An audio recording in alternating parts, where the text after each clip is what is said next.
And welcome back, Goobers, to yet another episode of Bipartisan Goobers. I'm your host today, Jason Ayers, and I'm here with the co-host, Scott White. Hey, Scott. How you doing today? Pretty good. How are you? I'm doing great, man. We're going to have a nice little conversation today, me and Scott, about guns in America and how that pertains to modern society here with how we're living our lives. Me, pro-gun, support the Second Amendment. And Scott, I think you're kind of on the fence about it, right? Yeah, I definitely think that we need to have changes in America. And I think that's evidenced by what we see on the news from time and time again. But honestly, I'm not as well thought out on this issue, which is kind of why we're changing up the formula for our listeners here. Usually I'll kind of host and then Jason will co-host. But in this one, Jason's taking the lead because this is a topic that I don't know as much about. Like I said, we're not exactly professionals on all of these topics. That's why we're a bunch of goobers, Jason. Yeah. It's a conversation amongst goobers. Right. Me and you were talking before the podcast. Yeah. And, we were trying to figure out what we wanted to talk about. And there's these 5 things that me and you agreed upon, right? We agreed that people should be able to basically go hunting with a gun. That should be something people can do. We also agreed that people should be able to go and shoot guns for fun, for sport, right? We also agreed that people should be able to use a gun for self-defense. That people should be able to do these 3 things. But these last 2 things that we agreed upon were kind of what's going to create the debate. Yeah, that's the hardest thing. We want to make sure that people can't harm others with guns. And we want to try to make sure that people can't hurt themselves with a gun, or they don't hurt themselves with a gun. And so the question is, how much of those last 2 things end up infringing on the first 3 things, right? Right. And I don't want to use the word rights, but I know a lot of people would. Yeah, you're leading straight into the Second Amendment, and that's the end of the conversation. Second Amendment, right there. Boom. Yeah. Well, we're done. Yeah. I guess we should just stop. It's like they don't want to actually talk about it, but let's go ahead and read it. Let's read the Second Amendment because it's kind of confusing. A well-regulated militia being necessary to the security of a free state, the right of the people to keep and bear arms shall not be infringed. So there's a lot in there, and we've had a long history of fighting back and forth about the Second Amendment and what it means. I mean, hunting, pretty easy to protect. Americans been hunting game to survive for a very long time. There's groups out there that'll go hunting and donate the food to food shelters and stuff like that. So it's still a very good program because it's regulated. It's done in national parks and whatnot, and it helps. Deer populations get out of control. You got to be able to do that. Keep everything a little bit healthy. That is because we kind of got rid of all the wolves. But yeah. That's right, little Bo Peep. No more wolves out there. Sad for the wolves. No, they've actually seen a large increase in wolf population in Minnesota, I think it is. They started hunting them again. They allowed hunting of wolves again because they started. Oh, sorry. They make me think of dogs. Yeah. Hunting's a hard thing to do. I wouldn't go out and want to kill a deer. It's a long process. You're waking up early. You're going out in the dark and the cold. Yeah. No, thank you. Can I tell you something that's really random? I've always wanted to buy a big plot of land and basically just put a huge wall around it. A really tall wall, and then be say beware of wild animals, and then just let nature just go, put wolves introduced to this huge plot of land, and just kind of let nature come back a little bit. I just like the idea of letting nature come back. I've always been a big fan of that idea. I mean, Jurassic Park was a really cool movie. I understand that. It was a cool movie. Hopefully people don't go over there and get eaten by wolves, and I'll be well, there was signs. I don't know. I mean, would you allow hunting on your land then? No, I kind of just want to let it be natural wild America. I might let people make documentaries or observe or but I don't think I would let people hunt because I think I would the idea would be I would be trying to create a stable ecosystem. But anyways, no, I mean, a little thing I've always wanted to do. I was gonna say just hunting in general, the protections that are there. There's a very small group of people that would want to eliminate hunting, and that'd probably be vegans or the animal rights groups. which is understandable. I mean, you don't want to see an animal get hurt. Hunting does that. Yeah, it's just kind of how you value conscious experience. Go back to our abortion episode. Yes, that was a good episode too, though. But no, I mean, hunting's always going to be here. We're never going to get rid of that, and thus, I don't think we're ever going to get rid of guns for hunting. Now, they have seasons of all sorts for, well, to hunt deer. You can, like, the season starts at different intervals for the type of weapon you're going to use. There's the bow season, there's pistol season, there's muzzle loading season. Wait, really? Yeah. Oh, I didn't know that. It's really silly because if you want to hunt deer the longest, then you have to have this huge arsenal of weapons to try and like go get your buck, your 12-point buck. Wow, I did not know that. I've always assumed that there's just a hunting season. You can just go hunting in hunting season. Yeah. I mean, with deer, it's like that at least, and I don't know about turkeys and geese and all the others. Bears probably like that. And then in some states, you can't hunt with rifle. You have to use, what's it called, a slug, like a deer slug, for example. Like in Indiana, you have to use a slug because rifle bullets travel very far over flat land. And, well, Indiana's pretty flat. That makes sense. So, I mean, there's safety precautions that are just built in there with the states regulating it for the safety of hunting. I always get nervous if I'm visiting family or visiting like a friend or whatever. Sometimes if I find myself walking through the woods of their lands for whatever reason, I'm like, is this hunting? Are these hunting woods? Am I going to get shot? Like, I don't know. Are you jumping through the woods like an antelope? Well, I don't know. Like, I could see somebody not sure what they're looking at and shoot because they're just irresponsible. Well, that is part of the problem. People like, oh, that's a big rustle, must be a deer, and just kind of shoot into the brush. Yeah, that's how a lot of people die. Yeah. So that would bring me to my point of I think people should have training, and we should only be allowing people with reasonable mindsets to shoot guns. Yeah, to get your like a deer tag, for example, I don't know if you have to prove going through a hunting class or if it's just an option in Indiana, but they have classes on like hunting safety and things like that. I definitely see it as a responsibility. Absolutely. Especially if you're hunting with multiple people, like in a group. Who was it that got shot in the face? Dick Cheney? No, Dick Cheney shot a guy in the face. Oh, he shot a guy in the face. Oh, Yeah. Other way around. Yeah. Which may or may not have been on purpose. No, I don't think it was. I think it was legitimately an accident. Yeah, I mean, safety is a huge thing. Like when you're walking through the woods, you can trip, stuff happens. But getting back to the regulation side of it, the states are in charge of the safety of their hunters in the state. Like Indiana being flat, you got to use the slugs. So in that regard, states controlling the gun issue there is, I think, appropriate. And each state being their own individuals should be respected in that.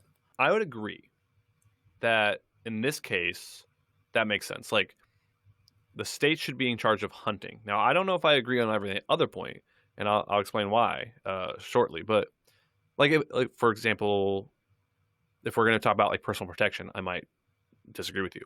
But yeah, I would definitely agree in terms of hunting because you're right. Yeah, every state has its own topography and different environment, different species, and so that might change how they want to do hunting in their land. Yeah, so I would be curious. There's some gun groups out there, NRA being like the biggest lobbyist for gun safety.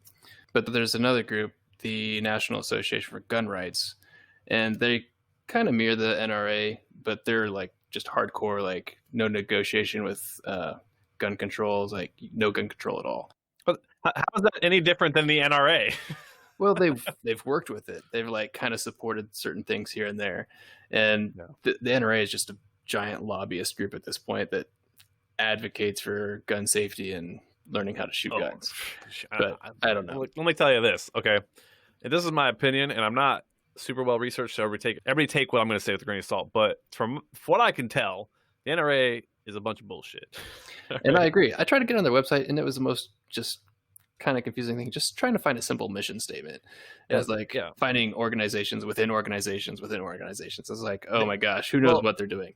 They started as a gun safety thing, and they market themselves that way. But that's not what they are. Actually, they started as like learning how to shoot properly because after the Civil War. Yeah. Well, that's what I meant, like gun safety. Yeah. So, but nowadays, The best I can tell, the NRA is basically just a huge lobbying group for the gun manufacturers. Most of the money for the NRA comes from gun manufacturers.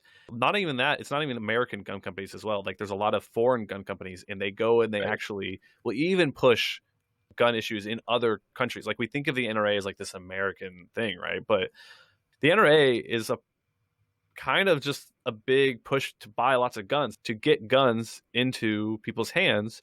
So much so that I don't know how the hell they achieved this, but they've successfully lobbied against the government to not be able to research guns. Interesting. So the best we can do is get FBI data from gun crimes and murders and stuff like that. Yeah. Oh man, don't even get me started on the FBI database. I found this out. So turns out a background check only takes like 108 seconds. That's Yeah. how it's literally that It's fast. super quick. But the issue is all the data isn't there. So a lot of times it'll say you're good for a gun, but really you do have a criminal record. Well, I mean, have a criminal record. It's not going to prevent you from necessarily getting a gun. No, but I'm saying like if you committed a crime where you wouldn't be allowed, the FBI database won't say that you're not allowed because it's just not up to date. Oh, gotcha. So that's one thing we need to fix. Get that database up to date, right? Right. So if we can get the information that quick, we should be able to update the data that quick. Yeah. Well, that's the whole argument between like the sharing of data problems we've had since 2001, when the FBI was pointing fingers at the CIA when the terrorists went to the Twin Towers. There was like a lack of information sharing. Yeah. And well, that was part of the excuse. But it's been a problem forever. And I think a lot of that's just funding. You know, it takes some groups time to get the money to update their systems like that. I don't know. I was on that website too, and it looked like they're getting ready to do some kind of big update to the systems. So maybe we'll be able to here in the next 3 years or something like that. Right. Yeah. I mean, I'm not sure what makes it go slow. Like that's something that I don't know, but I think or not get updated. But that if we could fix that, that would definitely improve things. Like the shooter who shot up the Charleston church, he would have been denied a gun through a background check, but he wasn't because of the database not being updated. So what had he committed prior to buying the gun? I honestly don't know. I just know that he was supposed to be denied, but he wasn't. Okay. Well, that sucks. That's just horrible. Yeah. And that's totally preventable. Right. But here's a question for you, Jason. Should he ever be denied? Well. Ooh. Because are we infringing on his right to hunt, protect himself, or shoot recreationally because we are afraid of him? So the Supreme Court, and I support this, has left open the lawful bans, which are felons can't own guns, you can't take guns into schools, you can't, mental illnesses will prevent you from getting guns, and government buildings, you can't take guns into those. They've allowed those to remain in place while still supporting essentially the right to self-defense and the ability for every American, besides felons and mentally ill in some cases, to get guns. So I agree. Like if that guy shouldn't have got a gun, he shouldn't have got a gun under what we have right now. And I think that should at least maintain the status quo. All right. So here's my question. Do you think that we should be having more controls to prevent gun violence or less controls? Like, are we right on the, are we exactly where we need to be? Do we need to have more controls or do we need to have less? See, I don't know. Or it could be a mix of both, I guess. Like there might be some things you think we need to do, and but in general, I guess. Looking at just some of the data, I think we're actually doing okay. And way the media and everything gets sensationalized, it doesn't seem that way. Mm-hmm. But with what the AR-15 was banned from 94 to 2004, the crime didn't really change a whole lot. In fact, those weapons weren't used a whole lot in the first place for a lot of crimes. Those are usually just, when they are used, seem a lot bloodier because they are designed to do that. Like it's going to be a bloody scene. But I mean, definitely, those are primarily the weapons of mass shootings. People who are just trying to do a lot of damage. But yeah, you're right. Like typical gun violence is done with a handgun or something like that. A majority of it, yeah. Like 8%, I think, is what a lot of crime. 8% of crime is with an AR-15 style weapon. Oh, that's a lot higher than I would have thought, actually.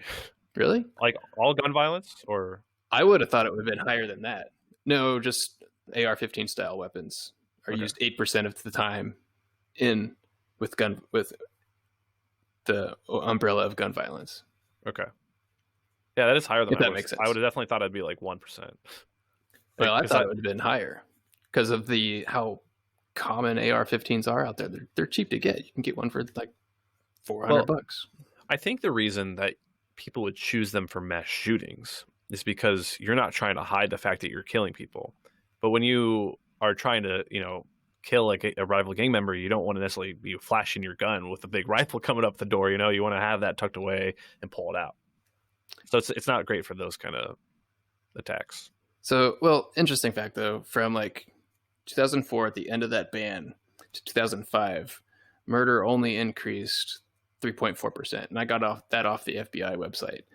As in, let's see, there's 16,692 murders, I think, 2005, if I read it properly, and we're looking at 2018, the murder rate's gone down to 14,500. This is nationally. Mm-hmm. So I was like, that's pretty good, like considering the number of frequencies and mass shootings we seem to be having. And there's always these fluctuations. Like each city's going up 1%, down 1%, up 2%, and it goes up and down. And that's kind of a local control about policing and just what's going on in your city. And a lot of it has to do with the crime and drugs that's going on. I think that those things are interesting things to point out. And if I were to guess, okay, because I don't know, but if I were to guess, the biggest reason for that is a lot more to do with societal changes than it is success with our gun laws. It's success with our society. Right. And I think that's the big, you want a healthy society. And if you have a healthy society, you're going to see less crime, less murder. So maybe I don't think we necessarily need more gun control. We just need to find ways to make society work better together. Does that make sense? Yeah, it does. But I do think there's some sensible things that you could do, right? Like now, I think it would require a change in the way Americans typically think about guns. But I think if we think about guns as a privilege, then there are people that it makes sense to not like let them have guns. And I also think that there's a couple different framework changes that we need to make in terms of like how we think about it on the state and federal level.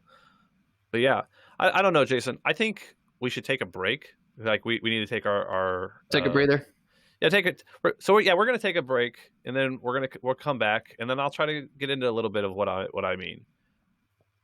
Who's that politician? Oh, hey, Goobers. So during this break, I just kind of want to talk to you real quick. I think right now, a lot of us know that politics in the country is I think it's safe to say it's a little broken. A lot of us are voting not because we love the party that we're voting for, but mostly just because we really don't like the other side. This is not healthy, right? This is not a good way for the government to run.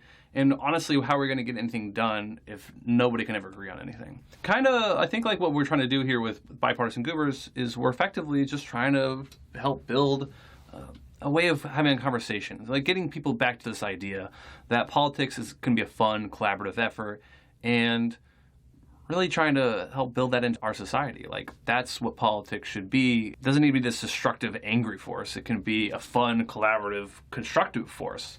So I don't know. Like, look, if you guys agree with that, then help us spread that word, okay? Help us, tell other people about the podcast, share our stuff on your Facebook, your Twitter, Instagram.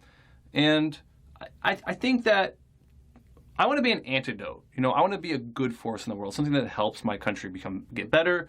And right now you can follow us on Twitter. You can we have an Instagram now, and we're trying to do like some fun things. I think if you go over there, you can see what we're doing. And we also have a Facebook, and we want you guys to be able to like discuss your ideas there, talk about stuff. If you have something really interesting, you can email us at bipartisangoobers@gmail.com. And you know what? If it's really interesting, we even might invite you onto the show. That could be fun. I don't know. But I think that's what we want. We just want to build like a community of people trying to basically talk about politics in a constructive way, like kind of bring the engineering, design methodologies into our politics so that we can build something better for ourselves. I don't know. If that sounds appealing to you, please share the podcast. Anyways, that's my 2 cents. We'll get back to the podcast. Who's that politician? It's Bernie Sanders! Hi, Goobers. Welcome back from the break. So, Jason, as I was saying before the break, the way Americans think about guns is typically as a right. And we get that pretty much because that's what it is in the Second Amendment, right? This right to bear arms. But the thing that I've always been a little frustrated with is I think we should think of it more as a privilege. It's a responsibility. It's something that I don't think you should necessarily have the right to, but you get the privilege of having because you are a responsible citizen. I think the biggest reason to keep the right, the reason it was a right in the beginning, was because it gave you the ability to stop a tyrannical government, right? But the problem is, in today's world, you can't stop the government with a gun. The government has an immense amount of power. The reality is we have a different way we have to rein in a tyrannical government. We have to do it through reasoned logic and talking and being good citizens and getting involved. Right. But the gun part isn't going to work anymore. So I think we should reframe it as a privilege. I kind of disagree with that because, well, the First Amendment, you're spot on. You got to start there, talking and trying to work out your disagreement.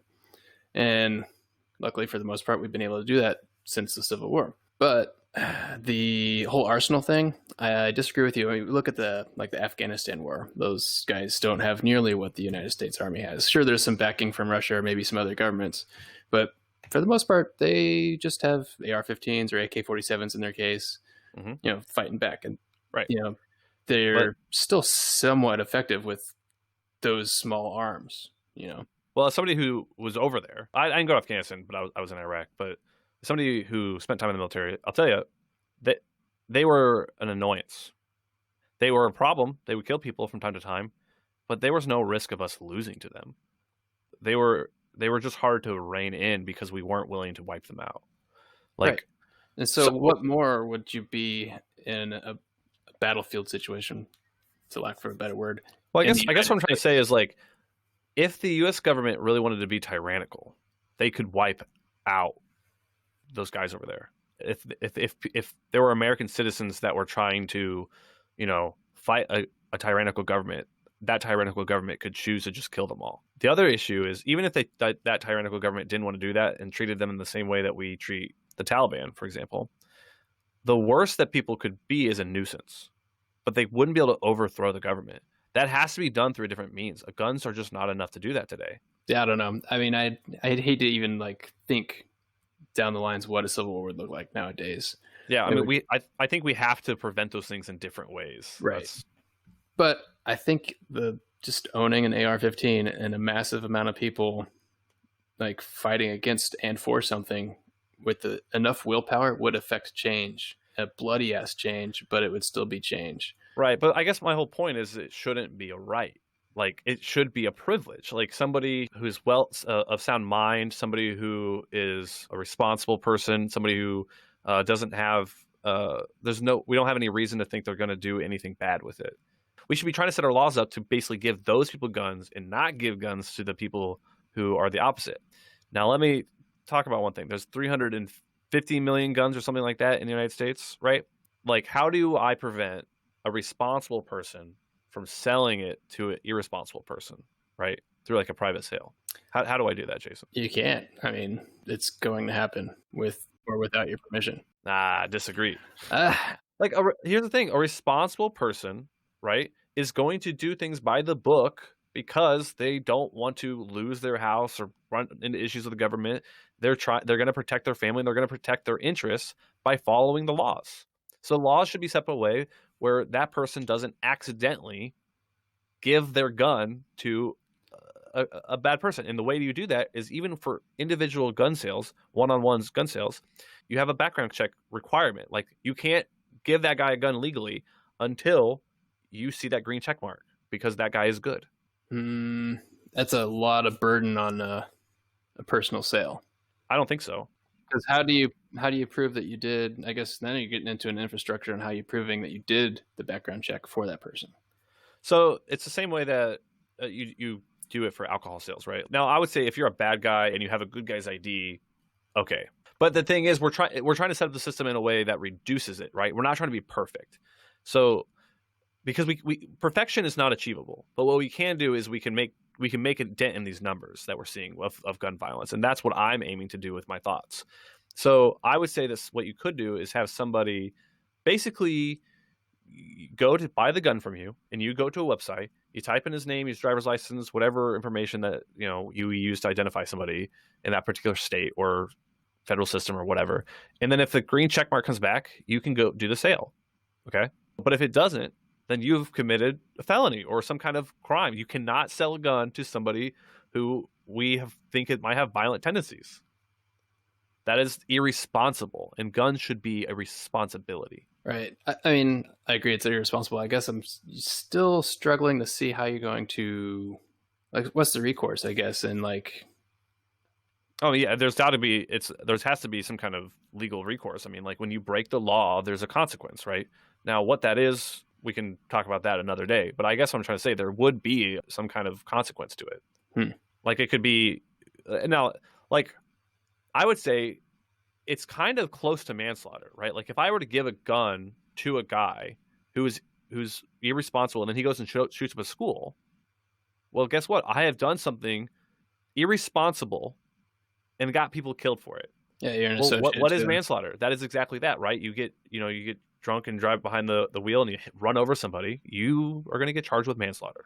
Now, maybe we wouldn't charge a manslaughter. Maybe we'd come up with something lower than that. But I guess what I'm trying to say is it is a bad thing. It's a very bad thing. You don't get to just be irresponsible in our society. You can look at the recent cop issues, like the guys that are just standing there watching the black guy die. They're equally responsible for that death. I agree 100%. And they were charged. By you making this sale to a person, yeah, you're equally responsible. If you're driving a car for bank robbers, you are an associate to bank robbery. Right. But yeah. Are you getting along the lines to like making a registry of guns? Like yeah, I mean, so registration, gun registrations. registrations. There's 350 million guns. Okay, so realistically, how do I know you sold the gun? Well, the only way I can know you sold the gun is if there's some database with guns in it. Like now, I would say that information should not be public information. Okay, it should be private. So if I shouldn't be able to make a Freedom of Information Act to figure out that you have 30 guns in your house. But if you're deemed to be a responsible person, I don't give a shit if you have 30 or 100 or 8,000 guns, okay? You have been deemed through the system to be responsible. Now, maybe you're not. The system isn't, again, we're not trying to be perfect. What we're trying to do is make a dent in the damages that we are seeing in our society. And I know we all know that there are these damages, right? Gun violence is a huge issue in the United States, and things are improving. But like I said, I think that's not because we're making good decisions on our gun policy. It's because we're just getting better as a society in general. And in a way, that's ideal, but we're not perfect. And so we should have rules that are reasonable to deal with those imperfections. See, the challenge of a registry, obviously, if you can prevent people from getting the information, there's still going to be somebody that can see the information. And I think it was Canada or maybe Austria, I was reading, they have a gun registry. And they don't have the Second Amendment protections like we do, but they have a gun registry. And there was an example where there was a small town that flooded, so everybody evacuated. And in the process of evacuation, there were some bad characters, and the police department, or maybe it was military, went into the homes of mostly homeowners that registered guns and rummaged through and tried to find these guns, and either took them or like stole them essentially. And people had to sue to try and get their guns back, and it was a whole process. But needless to say, they were targeted because they're on the list. So that to me is not okay. Now, given the situation the way you laid it out, I don't know the details, but the way you laid it out, yeah, that's absolutely not okay. And I would say that given the judgment of that situation, those cops are in the wrong, and they should be charged because they're robbing you. Like they would be charged with robbery in that case. Now, but I understand that from the perspective of a lot of people, they see that, well, the government is the one that did that. It's like, no, the individuals did that because we need to keep in mind that what is the government, right? It's the first damn sentence in the Constitution. Like, we the people. We the people. Yep. Right? Very true. Like, we are the government. So people like to say, "Oh, the government, the government." We are the government. Like, that's the way it's supposed to be. And that's what I think about when I think about America. Now, I'll tell you, I think there's a lot of issues with that. And I've been talking with Jason about some ideas of what we actually could do really to try to improve things, to make it more we the people than it feels today. But that is what it's supposed to be. That is really what it is. The problems with the government today are problems with us as a society. It's the issues with how we're handling ourselves. And so, Jason, I guess what I'm trying to say is, to that point, that society needs to fix that issue. But it doesn't mean that the registry is bad just because there are people who abused it. The other thing is, given I'm a software engineer, right? Given proper good software engineering, there is a way to make that database encrypted and only be accessible properly. So hopefully people wouldn't be able to abuse it in that way.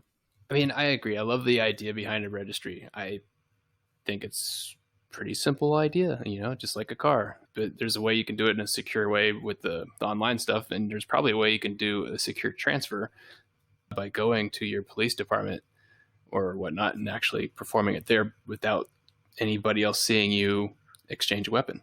Yeah, I thought about tying it into like the BMV or something, but yeah, you couldn't do it at the BMV. That you'd see somebody coming in with a little case or maybe a long gun. Oh yeah, geez, I guess you're right. Or they're going in the back door, like, oh, they must be buying a gun going in the back door. I guess maybe it could be. Well, I don't know. I just feel like the BMV is a nice solution because it's already a place where you go to all this registry. The infrastructure's there. Yeah, exactly. It's like totally get it. But maybe you're right. The police department would probably be the better place to go. I feel like walking up to the police department with a gun is something a lot of black people are going to have a problem with. Well, this would be a good opportunity to maybe change the way police view black people walking up with guns. Like, it's like, yeah, I 100% agree. Like you said, we the people. It's like you got to change this mentality somehow, right? No, actually, that's a good point. That's very good. Yes, good job, Jason. So let me talk about my other big point that I mentioned before we went on to break. And this is how I was talking about like how we view some like state laws versus federal laws. I would say that there are certain gun laws that need to be federal laws, and there's a reason for it, right? I think any law that can't be contained properly within its state needs to be a federal law. So when Jason was talking about hunting, that makes perfect sense, right? States have different topographies, they have these different things. They need to be more individualistic with their hunting laws. But let's say, like, a lot of times people who, don't support any kind of gun control will bring up Chicago. Oh, there's violence in Chicago. They have gun control in Chicago. There's violence in Chicago. Oh, it doesn't work. But the thing is, if you look at other states that have gun controls, it did work, right? You can see the dip in the data. So why is Chicago not working? Well, how far away is Indiana? Okay. It's like, what, 2 hours away? 3 hours away, maybe? I'm not exactly sure. I think it's like 2 hours. Okay. So if you're, especially from the South Side, which is where a lot of that violence happens, if you're a gang, okay, and you have a rival gang, gangs have money. Go get one of your gang members, get him, and be like, hey, here's $800. Go get us some guns. He goes across Indiana, buys a shitload of guns because you can do that without anybody even tracking you. You can make a private sale on Craigslist or something. Go back, shoot those assholes up. Actually, Craigslist does not allow that. Oh, okay. Sorry, I didn't know that. Well, it's really hard to make you could do a private sale. Yeah, it's hard to make a private sale. You can't advertise anywhere a private sale of guns. Okay. Like even in your local paper, at least in where I'm from, you can't. So I don't know. I mean, I've never gone to buy it, so I guess I can't speak to that. And maybe it is hard, but I do think that it'd be possible. And I guess what I'm trying to say is I do think those gang members could figure out a way to get a gun through a sale and it wouldn't have been an illegal thing to do anyways. Right. No, true. And that being said, looking at, how hard it is, the newspapers, Craigslist, Facebook, none of these platforms encourage nor do they allow a private sale of guns because they don't support it. So I think right there is like that's really weird. I did not know that. That's really? Yeah, I didn't. Oh, I don't really go to try to buy guns from people on Facebook. Yeah, that'll flag you real quick. oh, red flag laws. Like Oh, that's God. another weirdo thing. Like, I mean, I understand the intent behind it. So, but I was reading this article with all the COVID-19 stuff out there. A lot of the kids are at home doing school. Well, this kid's on Zoom or whatever platform they're using, and he's got his BB guns behind him, whatever small arms weapon he had. And there was a teacher was like, "Oh my gosh, he's got a gun," and so Oh, God. they created concern, and it was kind of a gray area because now the home is like classroom environment. So maybe they're looking at it. This is the classroom, and you're not allowed to bring guns into the classroom, type of thing. But it was his private home, Right. and so the cops come to the house, and it was a whole hoopla. Oh, man. It's like that is so wrong, right there. It's like no discretion. 100% agree with you. That is so ridiculous. This is something that like kind of drives me crazy about both the left and the right do this, like the extreme left and the extreme right, where I think me and you are both more moderates. Otherwise, I don't think we'd do this podcast. But like the extreme left, right? Like they are insane. Like they're like, you said the word gun. Like, it's like, whoa, it's not a bad word, dude. And then you got like the right, and they're like it's a right. You should give it to insane people because it's a right. They have a right to it. It's like, okay. Well, there's So, but the thing is, anxiety they and play fear off on each both other, sides. right?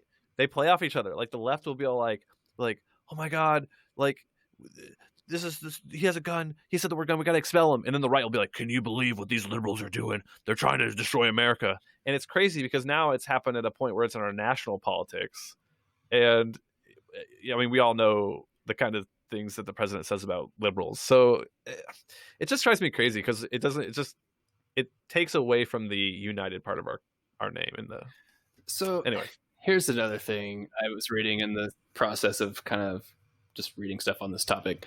I learned there's a new group out there to kind of counteract all this right-wing thinking about gun rights and like, oh, you got to be like a gun person if you're American type of thing. Like, no, like there's Democrats, there's Republicans, and the NRA is predominantly Republican. I mean, Yeah. it goes without saying. So there's this group, the SRA, the Socialist Rifle Association. okay. Are they trying to be like a responsible gun organization? I Or mean, replacement to the NRA? yes, the reading about it, they seem Wait, they call they're themselves like, socialist? Oh, Right. damn it. What's up with liberals Socialist. and always choosing terrible names? right. Yeah, I Now was no like, one's ever going to join it who's a right-winger. yeah, I was kind of thrown off by that too. But apparently, it started out on Reddit. It's a Reddit origin, but I was reading about it. It's like, hey, this sounds pretty legit. This is a group of people that have alternative views to their ways of thinking that were not accepted with the NRA type of people.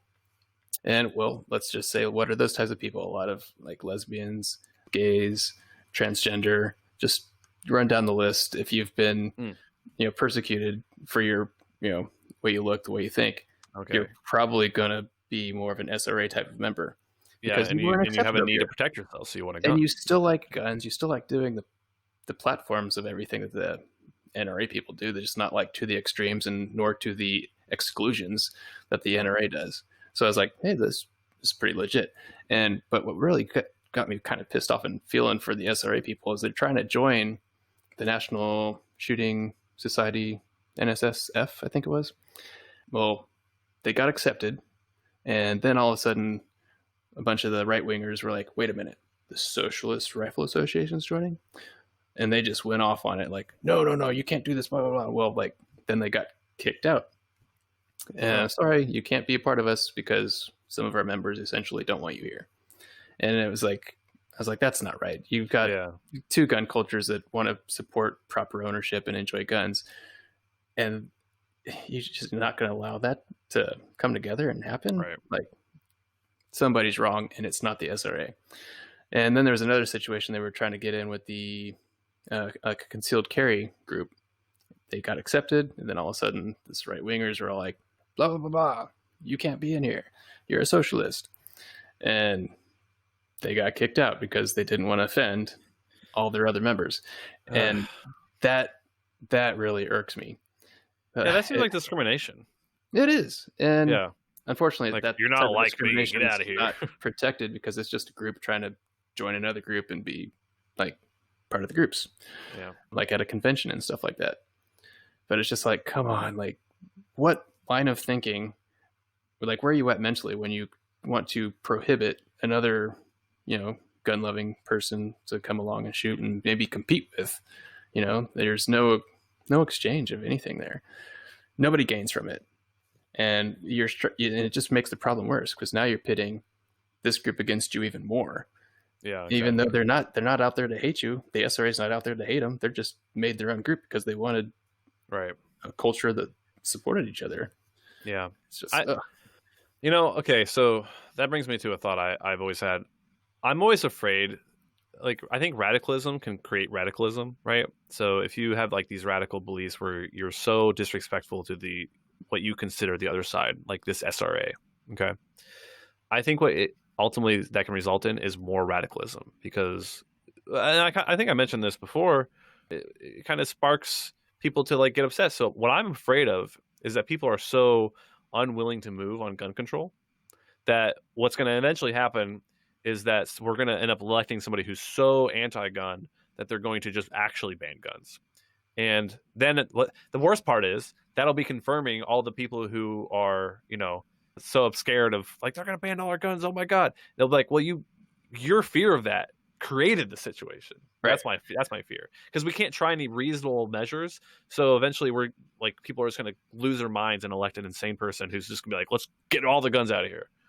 Well, that's almost where our society's is at the point of like almost arming both sides, essentially. Yes.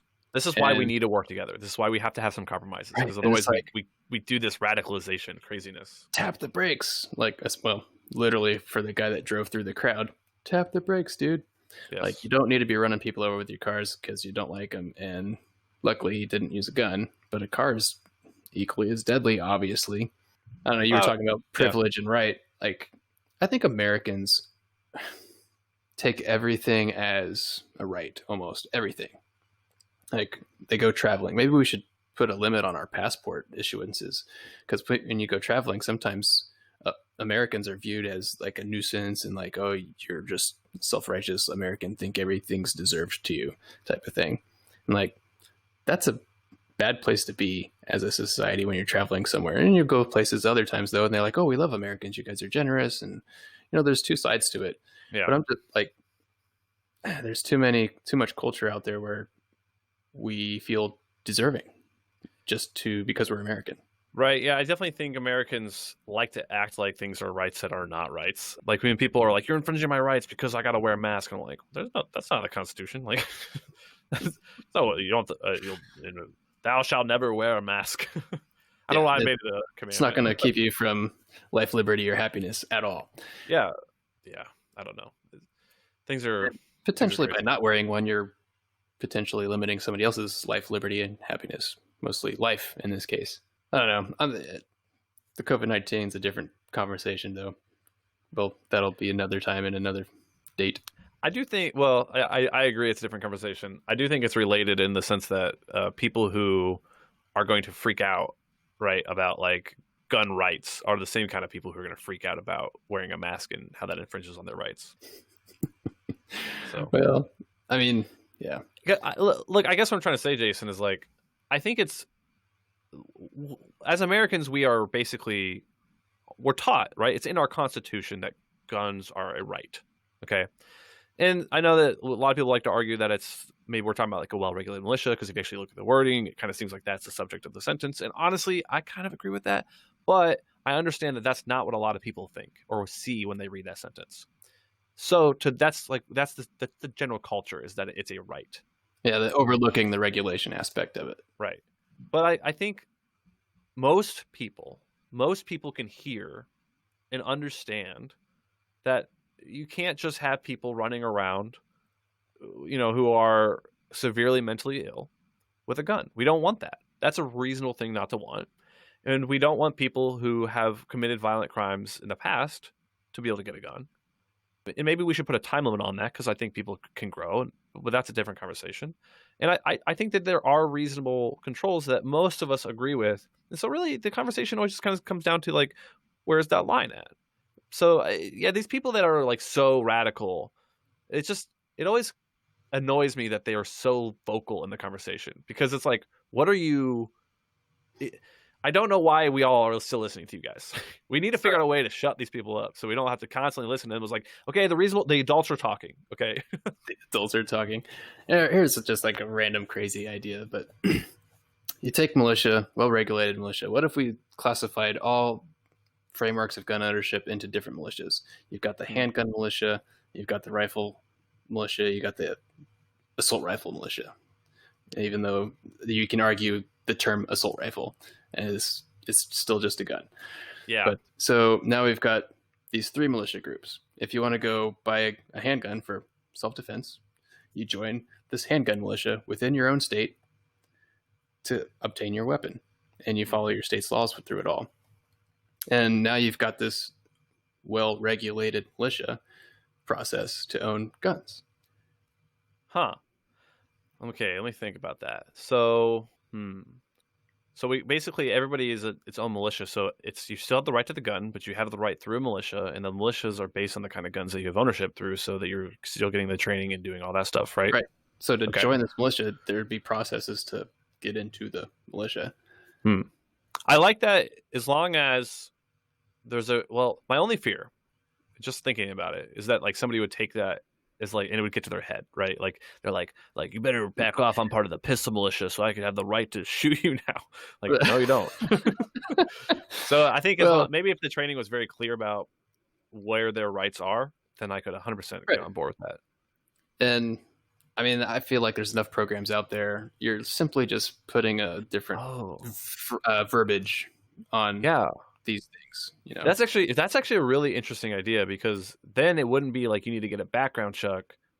You would just need to be a member of the militia. So interesting. So instead, like if I needed to sell my pistol to somebody, I'm only allowed to sell to people in the militia.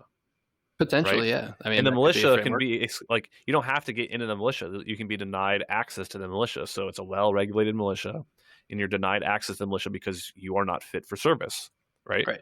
Yep.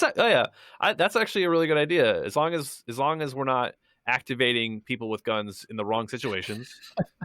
I think like, for example, if we were like, we need to activate these militias with all these guns right now for the protests, I'd be like, whoa, that's probably asking for a problem. But we already have like camps of people. You got people with no guns, you got people with guns. So now you've got people with guns. Like, why not create regulated militias for people to have their guns in? But one thing I really like about that idea is if the United States were to ever get invaded, right? Because I know that sounds so crazy today, but like, who knows? 100 years in the future, like, we don't know what situation we're going to be in, right? If we were to be invaded, we have these like extra militia groups that are all trained to know each other and can communicate and like work as a team. That's awesome. Like it could lower our self-defense budget. Yeah, that could lower our self-defense budget. No, I like serious. Yeah. Like you lower our self-defense budget, and then all of a sudden we have these like extra militias, so we have all these people on standby, like ready to kind of take up arms if needed. That's actually a really awesome idea. I like that a lot. I mean, yeah, I guess it does kind of support the Second Amendment and how it states, well-regulated militia, because the intent was to fight against foreign invaders, or I guess it's government, but yeah, and actually having it be an organized militia even makes it more likely that you could fight against a tyrannical government if needed. So that's a little scary, but well, in that case, by that argument, maybe the government wouldn't go along with this idea of the people in power in government until you get them to go along with it and see it as a good thing. Jason, what just happened? Did we just solve gun control? I think we did. Maybe. Oh my gosh. Should we just leave it there? I don't know. Where do we want to go next? I don't know. Let's see. What other points do you have to bring up? I think you wanted to talk about self-defense, right? We didn't specifically state it as self-defense, but what do you mean? Like I guess gun ownership. I mean, I don't know, because there are. All right. So the argument being, self-defense is the basis of a lot of not a lot, but the 2 most recent Supreme Court changes to the like DC and Chicago gun bans being self-defense and the right to owning a gun for that. A lot of most gun crime is made with a handgun. So that's where the gun control issue is for a lot of people. Yeah. And there's some states that create it harder, make it more difficult to obtain a handgun. There's waiting periods, and those, in my opinion, could, potentially be detrimental to somebody who needed a gun pronto. a waiting period. You're qualified, your background check comes back good, but there's still a state waiting period for your gun. So you have this like potential like person like following you around, like creepy dude, creepy ex-husband. Like you just don't feel safe. Right. You want your a way to defend yourself, so you need your handgun. And I think some state laws prevent that. So that self-defense, like, that is a right. Like I'm glad that got overturned in DC and Chicago, and hopefully states will slowly find better ways at the waiting period thing.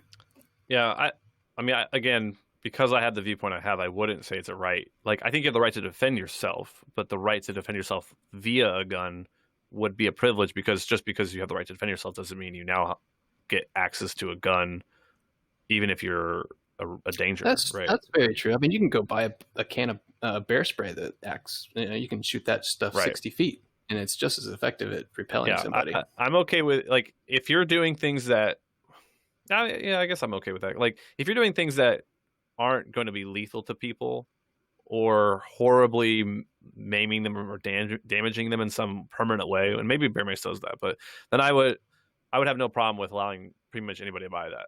Yeah, I mean, bear spray is an extreme example of just pepper spray. It comes in smaller canisters, but fairly safe for everybody. But I don't know for sure. Bear spray is almost like a small fire extinguisher. I bought it. Yeah, when I was in Colorado, I bought bear. And what's funny? So I went hiking with these guys in Colorado, and I bought bear spray just because I was like, in case, right? But they would not shut up. They constantly were teasing me about buying bear spray, like, oh, that's not going to save you. And I was all like, well, hopefully I don't have to find out. Now, luckily, we didn't see a bear, but you know what? Screw those guys. At least I had an opportunity to protect myself if I needed to. Scotty must have been the slowest runner out of the bunch. Oh, no.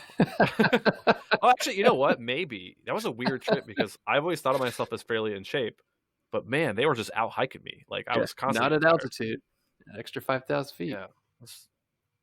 I was surprised, actually. Anyways, little side note. I mean, I feel like we covered a lot of our basic points. We hit, hunting being protected for just an American tradition of sorts. Yeah. But ironically, though, hunting is not protected by the Second Amendment. Like, a government could come along and just be like, you're not allowed to kill anything. You can have your gun, but you can't hunt.